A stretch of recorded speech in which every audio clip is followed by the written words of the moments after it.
And the other day I said, I can't remember a single piece of serious legislation that Hillary Clinton ever got passed in the Senate. And so at National Review, Nicole Gosser and our buddy John Lott, they looked at this. In 8 years, her one concrete achievement was getting a courthouse renamed for Thurgood Marshall. One bill enacted into law to name a federal building. Hey, she's fighting for you! Democrats have been using their convention speeches this week to make Hillary Clinton look like a can-do politician. Tuesday, Bill Clinton flatly declared, she's a natural leader, she's a good organizer, she's the best darn change maker I ever met in my entire life. And he would know with all the women that he's met. We heard speech after speech about how Hillary cares about the children, about her innovative ability to solve problems. But there's a reason the speeches lack specific examples. Hillary wasn't much of a change maker in the U.S. Senate. Sure, being president is different from being a senator, but both jobs require making deals. Both offices require drawing up proposals and winning the support of others. Given all the insight she must have gained as First Lady, one might have expected her to be better at pushing legislation. She intimately knew of all the players, had Bill by her side, had access to the tremendous wealth of the Clinton Foundation. Yet Hillary Clinton's Senate career is defined by safe, non-controversial bills, most of which were essentially pure fluff. And yet she couldn't get those passed. In her 8 years in the U.S. Senate, just one of Hillary's bills got enacted into law. This bill designated the U.S. courthouse at 40 Center Street in New York City as the Thurgood Marshall United States Courthouse. Hillary had 11 other bills that were passed by the Senate, but none made it through the House. 4 of the bills were to rename U.S. Postal Service offices. Then there was another courthouse renaming, a commemoration of the 75th anniversary of the military order, the Purple Heart, and another commemoration for the 225th anniversary of the American Revolution. Talk about safe, inconsequential bills. Who would oppose a bill honoring wounded veterans? Amazingly, she couldn't even get her feel-good Purple Heart bill passed. At the end of the day, her legislation didn't really do much to help everyday Americans. Want to hear more? And remember, Barack Milhouse Hussein Nikita Obama.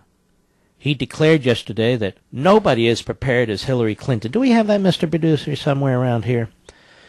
We don't. But he declared nobody's as prepared for president.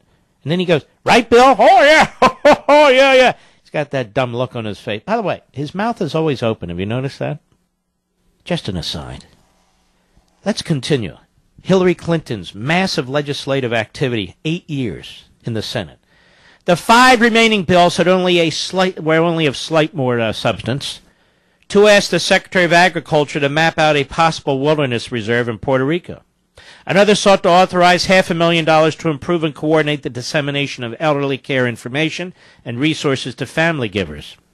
Another would have allowed the Secretary of Veterans Affairs to provide advice on prostheses and rehabilitation to victims of landmines. Why, he's not allowed to give advice on that now? A 5th bill proposed to extend unemployment insurance in 2001, but there was nothing unique about the bill. It appears as though it was actually a gift to her so she could claim an accomplishment. There were no bills aimed at helping take care of children. Got that? None. So much for the image that everyone has been trying so hard to construct this week. The Puerto Rico bills didn't even mandate the creation of a wilderness reserve. So apparently Hillary wanted something that she could tell her Puerto Rican constituents about. Now, some of Clinton's inability to pass legislation may have been due to Republican control of the House. But Democrats controlled both the House and Senate for one full session of Congress while she was in office.